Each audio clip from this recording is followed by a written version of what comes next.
Friends, once again you are most welcome to our YouTube channel Article 32. Friends, today we will discuss section 30 of Indian Evidence Act 1872. It is consideration of proved confession affecting person making it and other jointly under trial for same offense. तो it is heading of section 30। तो section 30 क्या कहता है, जबकि एक अपराध हुआ हो और उस अपराध का ट्रायल चल रहा हो और उस अपराध में जो अभियुक्त हैं वो एक से अधिक हों, दो हों, तीन हों, चार हों, कितने भी हों, लेकिन एक से अधिक हों और उनका जॉइंटली संयुक्त रूप से उनका विचारण चल रहा है। तो यहाँ पर किसी एक व्यक्ति के द्वारा या दो व्यक्ति के द्वारा, किसी भी व्यक्ति के द्वारा यदि यहाँ पर कन्फेशन किया जाता है और कन्फेशन ऐसा किया जाता है जो उसे खुद तो फंसा ही रहा है और वो दूसरे व्यक्ति के बारे में भी कन्फेशन कर रहा है कि मैंने और इस व्यक्ति ने मिलके तीसरे व्यक्ति का मर्डर किया, तो इस तरह की बात सेक्शन 30 बताती है। तो यहाँ पर उसका जो कन्फेशन है वो उसके अगेंस्ट तो रेलिवेंट है, लेकिन दूसरे के अगेंस्ट उसे केवल विचार में लिया जा सकता है, ओनली टेकिंग इन कंसिडरेशन, विचार में लिया जा सकता है, लेकिन दूसरे व्यक्ति के अगेंस्ट उसे पूरा एकदम कन्फेशन नहीं माना जा सकता, उसके आधार पे उसे सज़ा नहीं सुनाई जा सकती। क्योंकि कोई भी व्यक्ति जब फंसता है तो वो सोचता है मैं अपने साथ किसी दूसरे व्यक्ति को भी फंसा दूँ, तो वो ये झूठा भी बोल सकता है। इसीलिए इस तरह की स्थिति में उसने जो ऐसा कन्फेशन किया और दूसरे व्यक्ति को भी वो फंसाने वाला है, दूसरे अभियुक्त को भी वो फंसाने वाला है, तो ऐसे कन्फेशंस का क्या करना चाहिए, जो दूसरे के अगेंस्ट जो उसने स्टेटमेंट दिया है उसको कोलैबोरेट करना चाहिए, दूसरे तथ्यों के साथ उसे संपोषक करना चाहिए, दूसरे तथ्यों की सहायता से उसे साबित करना चाहिए, तब उसे सिद्ध हुआ माना जाना चाहिए, तब उसके आधार पर सज़ा सुनाई जा सकती है। लेकिन केवल इस आधार पर कि को एक्यूज्ड ने, जो सह अभियुक्त है, उस व्यक्ति ने ये कहा है जॉइंट ट्रायल में कि मैंने और इस अन्य व्यक्ति ने चोरी की है, मर्डर किया है, तो केवल इस आधार पर दूसरे व्यक्ति को सज़ा नहीं सुनाई जा सकती है, उसके लिए कोलैबोरेशन जरूरी है। तो हम देखते हैं सेक्शन में क्या कहा गया है, यही सब बात की गई है। अब इसको हम बेयर एक्ट की लैंग्वेज में देख लेते हैं।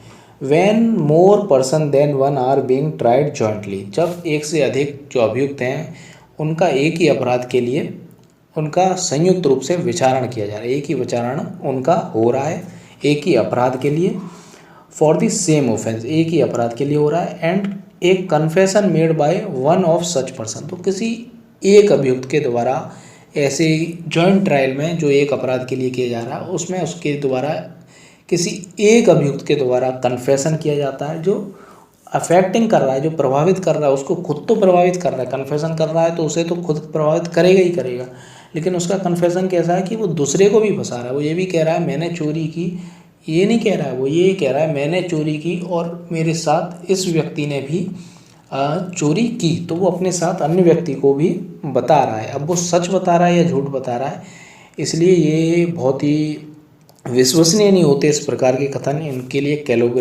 कोलैबोरेशन जरूरी है। इसमें आगे कहा गया है एक confession made by one of such person, किसी एक अभियुक्त के द्वारा ऐसी स्थिति में कन्फेशन किया जाता है, अफेक्टिंग हिमसेल्फ और other person other is proved, the court may take consideration such confession as against such other person as well as against the person who makes such confession. तो यहाँ पर जो कोर्ट है, जो न्यायाधीश है, जो मजिस्ट्रेट है, वो क्या करेगा, वो उसका जो कन्फेशन है, उसकी जो संस्वीकृति है, वो उसके अगेंस्ट तो वो उसे अफेक्ट करेगी, लेकिन दूसरे के अगेंस्ट वो केवल विचार में ही ली जाएगी, उसके आधार पर उसे सज़ा नहीं सुनाई जा सकती। लेकिन जो खुद कन्फेशन कर रहा है उसे सज़ा सुनाई जा सकती है, लेकिन दूसरे व्यक्ति को उसके आधार पर, कन्फेशन के आधार पर, किसी दूसरे व्यक्ति के कन्फेशन के आधार पर को एक्यूज्ड को सज़ा नहीं सुनाई जा सकती। यही कहता है सेक्शन 30।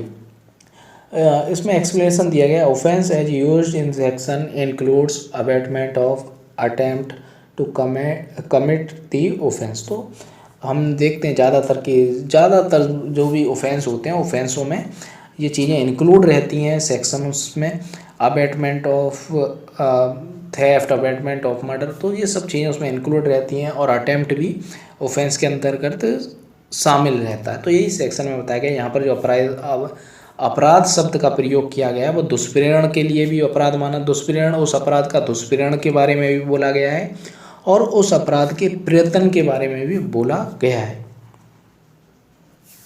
तो फ्रेंड्स अब देख लेते हैं जो इसमें इलस्ट्रेशन बताए गए, बहुत ही अच्छे इलस्ट्रेशन हैं, उससे ये सेक्शन बिल्कुल ईजिली समझ में आ जाता है। यदि आपके सेक्शन को पढ़ने में दिक्कत हो रही है, समझ में नहीं आ रहा है, अंडरस्टैंड नहीं हो रहा है, तो you can read first these illustration, then you can come to bare act language.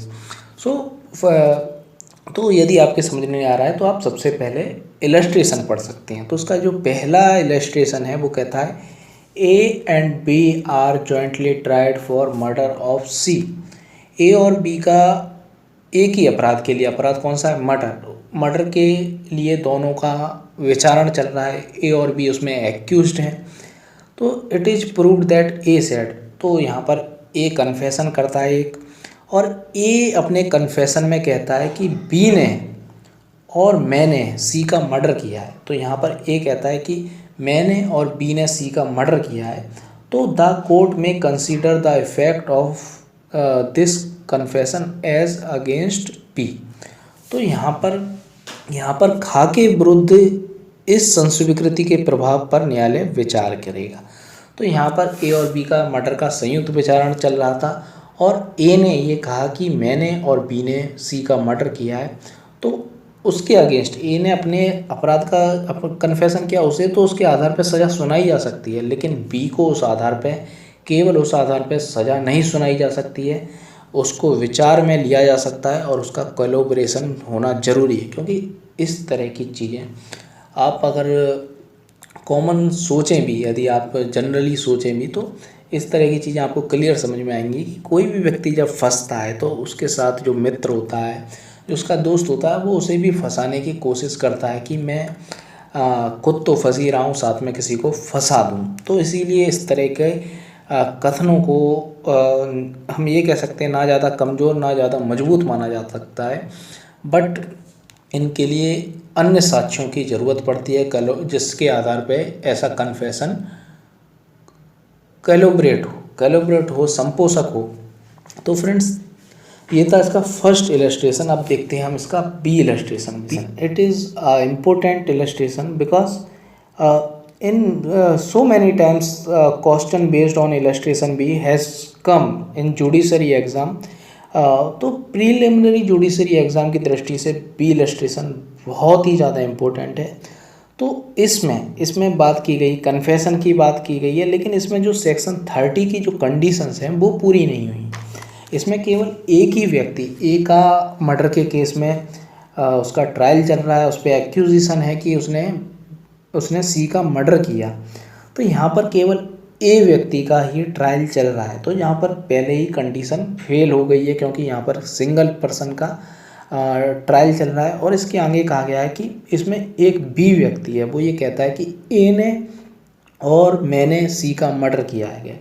तो बी के अगेंस्ट तो वो कन्फेशन है, क्योंकि बी क्या कर रहा है, कन्फेस कर रहा है, लेकिन ए जिसका कि अलग ट्रायल चल रहा है, उसके अगेंस्ट वो विचार में भी नहीं ली जा सकती, क्योंकि वो सेक्शन 30 की कंडीशन पूरी नहीं कर रहा है, क्योंकि ना तो उनका सेम ऑफेंस है, ना जॉइंट ट्रायल है उनका, और ऐसी कोई भी कंडीशन नहीं है जो सेक्शन 30 में बताई गई है। तो हमने सेक्शन 30 में जो कंडीशन देखी थी वो यहाँ पर पूरी नहीं हो रही हैं। तो यहाँ पर न्यायालय इस कथन को का के विरुद्ध विचार में नहीं ले सकता, क्योंकि यहाँ पर खा संयुक्तः विचारित नहीं किया जा रहा है, because B is not being jointly tried, उनका संयुक्त विचारण नहीं हो रहा है। तो सेक्शन 30 की जो कंडीशंस हैं, जो एसेंशियल एलिमेंट्स हैं, वो हैं पहले तो जॉइंट ट्रायल होना चाहिए, फॉर दी सेम ऑफेंस होना चाहिए, और दूसरा स्टेटमेंट ऑफ द को accused should be a confession, कोई को एक्यूज्ड के द्वारा कन्फेशन किया जाना चाहिए। और तीसरा, statement tend to implicate equally, दोनों को बराबर दोनों को फंसाने वाला होना चाहिए कि मैंने भी और इस व्यक्ति ने भी मर्डर किया है।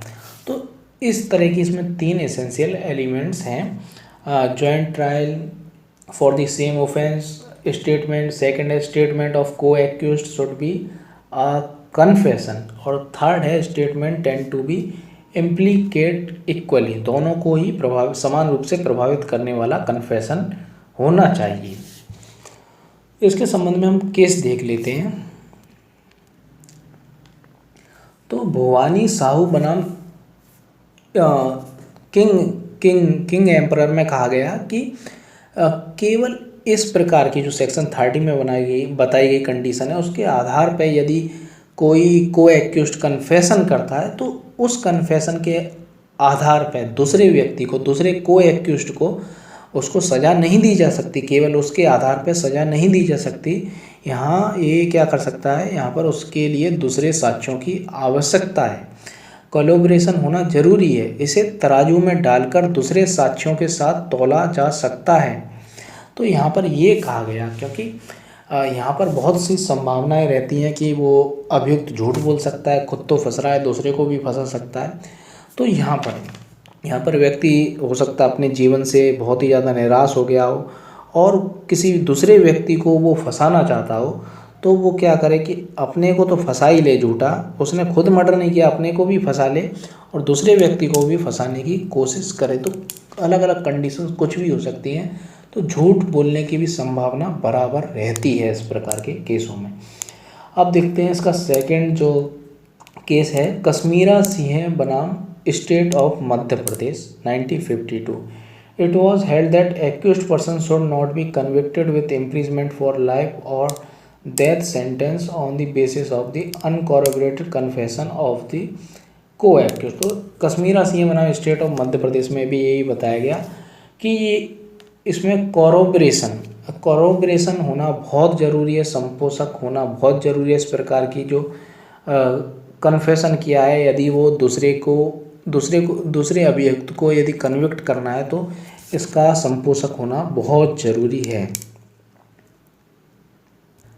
तो friends, thank you very much once again, you are most welcome to our YouTube channel article 32। Friends, today we will discuss section 31 of Indian evidence act. It is admission not conclusive proof but may stop. संस्वीकृति निश्चायक सबूत नहीं है किंतु विबंध कर सकती हैं।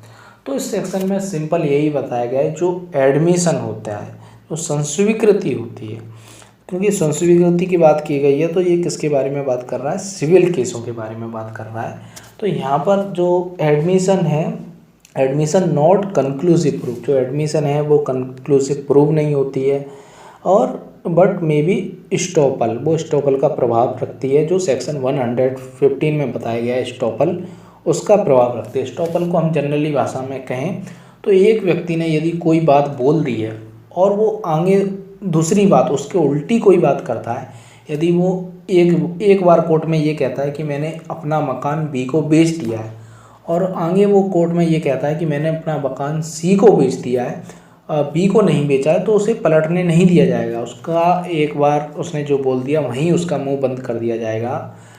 ये जनरल भाषा में बोल रहा हूँ मैं। उसका मतलब उसे आगे अपनी बात को पलटने नहीं दिया जाएगा यदि उसने एक बार ये कह दिया, कुछ भी कह दिया, जो भी जैसी भी केस हो उसके हिसाब से।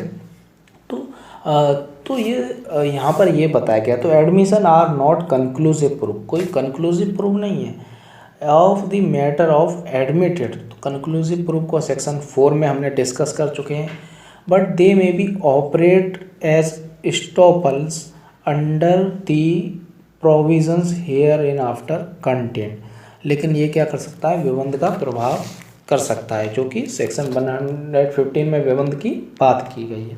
तो कंक्लूसिव प्रूफ नहीं है। तो कंक्लूसिव प्रूफ क्या था वो हम सेक्शन 4 में पढ़ चुके हैं। सेक्शन 4 में क्या बताया गया कंक्लूसिव प्रूफ में कि when one fact is declared by this act to be conclusive proof of another. तो जब भी कंक्लूसिव प्रूफ की बात होती है तो किसी सेक्शन में तो ये लिखा रहता है कि ये तथ्य इस तथ्य का कंक्लूसिव प्रूफ है। तो यहाँ पर क्या होता है, यदि कोई कंक्लूसिव प्रूफ किसी तथ्य को बताया जाता है तो उसके जिस तथ्य के आधार पर उसे कंक्लूसिव प्रूफ बताया जाता है तो एक के सिद्ध होने पर दूसरे को सिद्ध करने की आवश्यकता नहीं रहती है। जैसे कि यदि शादी के दौरान यदि बच्चा पैदा हो जाता है तो यहाँ सेक्शन 112 में बताया गया कि यदि विवाह के दौरान यदि संतान पैदा होती है तो उसे लीगल, जो बच्चा पैदा हुआ उसे लेजिटिमेट माना जाएगा, उसे वैध संतान, धर्मजित संतान माना जाएगा यदि वो शादी के दौरान पैदा हुआ है। और तो यहाँ पर यदि शादी साबित हो गई तो यहाँ पर उसे वैध माना जाएगा जब तक कि ये साबित नहीं कर दिया जाए कि उन दोनों जो पति पत्नी थे वो एक दूसरे से इतनी दूर थे कि उनके बीच में कोई संबंध होने की कोई संभावना नहीं थी। और यदि उनका विवाह विघटित हो गया है तो 280 दिनों के भीतर यदि बच्चा पैदा होता है तो भी उसे धर्मज माना जाएगा। तो यहाँ पर 280 डेज विवाह के विघटन होने पर यदि 280 के दिन के भीतर यदि बच्चा पैदा होता है तो भी उसे वैलिड माना जाएगा, तो भी उसे लेजिटिमेट माना जाएगा। तो यहाँ पर क्या है, कंक्लूसिव प्रूफ है। यहाँ पर उसकी यहाँ पर यदि बच्चे की वैधता की बात उत्पन्न होती है तो यहाँ पर एक तथ्य ये सिद्ध कर दिया गया कि जब बच्चा शादी के दौरान पैदा हुआ था तो दूसरी बात साबित करने की ज़रूरत नहीं है कि बच्चा लीगल है या नहीं लीगल है, तो वो उसे लीगल ही माना जाएगा। तो ये होता है कंक्लूसिव प्रूफ। तो यहाँ पर जो संस्वीकृति है वो कंक्लूसिव प्रूफ नहीं होती लेकिन विबंध का प्रभाव रखती है। तो फ्रेंड्स ये था section 31। Thank you very much. Please share this video.